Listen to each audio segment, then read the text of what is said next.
All right, let's dive into one of the most famous and honestly one of the wildest stories from the Chinese classic, Journey to the West.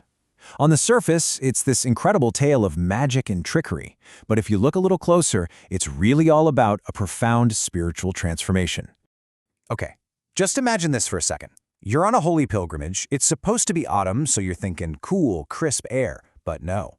You are just melting. It's unbearably hot, and one of your buddies is seriously worried he's about to be cooked into a roasted pig. Well, that's exactly the scene our heroes have stumbled into. So, the monk Tang Sanzang and his crew are on their sacred quest to India, but they've hit a major roadblock. And we're not talking about a simple mountain. We are talking about a mountain that is literally completely on fire. A local tells them this place is the Flaming Mountain. And yeah, that fire, it never ever goes out.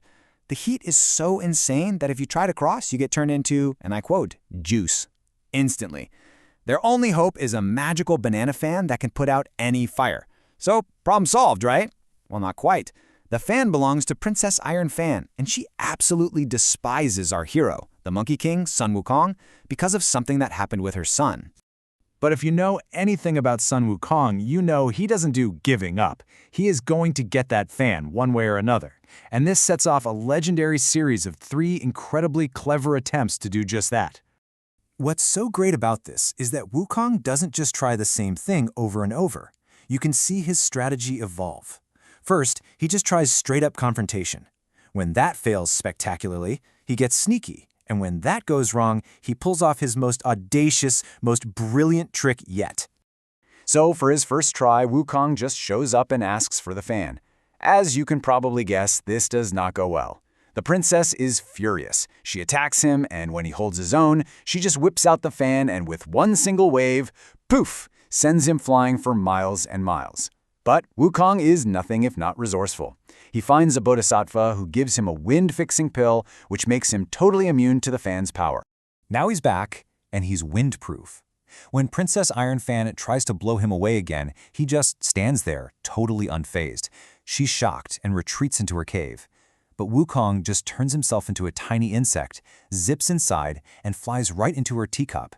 She takes a sip, and he starts going to town, kicking and punching her from the inside until she's screaming in pain, promising to lend him the fan. He did it! Wukong comes flying out of her nostril, grabs the fan, and bolts back to his master at the foot of the Flaming Mountain, feeling pretty triumphant and ready to clear the way. So he stands in front of this roaring inferno, gives the fan a mighty wave, and whoa! The flames shoot even higher, scorching his fur. He tries again. The fire gets even more monstrous. She tricked him. She gave him a fake. Humiliated in front of everybody, Wukong knows he needs a whole new plan. Okay, so if brute force and an internal assault don't work, what's left? Deception. Wukong comes up with his most cunning trick yet. He's going to become someone the princess trusts completely. He transforms himself into her husband, the powerful Bull Demon King. He flies to her cave and calls out in the Bull Demon's King's voice. The princess, absolutely thrilled by her husband's surprise visit, welcomes him inside without the slightest bit of suspicion. The trap is now perfectly set. The disguised Wukong plays his part like a master. He pretends to be worried about the Monkey King coming to steal the real fan. The princess, super proud of her earlier trick, just laughs it off, and, to reassure her husband, she reveals the real fan is safe. It's actually a tiny object the size of a leaf that she keeps hidden in her mouth. Wukong asks to see it, she hands it over, and in a flash, he reveals his truth form and escapes with a genuine article. And this time, it works. Wukong fans the flames exactly 49 times. The inferno dies down, the fire is completely out, and a cool breeze finally blows over the land. And, being a monkey of his word, after everyone is safely across, he actually returns the fan to the princess before they continue on their journey. So, that's a fantastic adventure story, isn't it? You've got a clever hero, a magical item, and a bunch of brilliant tricks. But the story doesn't really end there. In fact, that adventure is just what's on the surface. What if this entire struggle wasn't really about crossing a physical mountain at all? What if the real battle was happening somewhere completely different? You see, to truly understand Journey to the West, you have to see it as more than just a physical trip across Asia. It's a spiritual journey into the self. The whole novel is what's called a wushu, which means a book of enlightenment. This means every monster they fight, every challenge they face, every victory they achieve, it's all an allegory for the process of spiritual cultivation. This really lays out the two layers of the story. The physical flaming mountain, that represents the inner fire that burns inside all of us. You know, our anger, our greed, our desires. And the banana fan? Well, it's not just a magical tool. It symbolizes the wisdom and the discipline that we need to extinguish those destructive inner passions. The entire point of this whole pilgrimage, from a spiritual angle, is for the characters, especially Wukong, to purify their minds and their senses.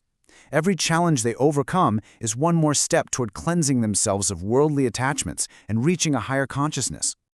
All of these trials, they add up. They have a massive effect, particularly on our hero.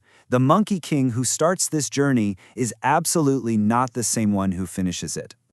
Just look at this transformation. He starts out as a chaotic, rebellious, impulsive trickster. But through hundreds of trials, just like the one at the Flaming Mountain, he gets tempered and refined.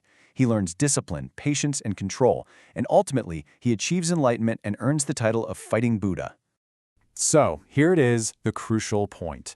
Every demon Wukong fought, every mountain he crossed, was really just a physical version of his own inner demons. The entire epic adventure is one giant metaphor for the difficult, often painful, but ultimately triumphant journey of conquering yourself. And that leaves us with a pretty big question to think about. The story teaches us that our own path to growth is blocked by our own inner fires, our anger, our ego, our desires. So, it's worth asking ourselves, what are the flaming mountains in our own lives? And what kind of magical fans of wisdom and discipline do we need to find to overcome them?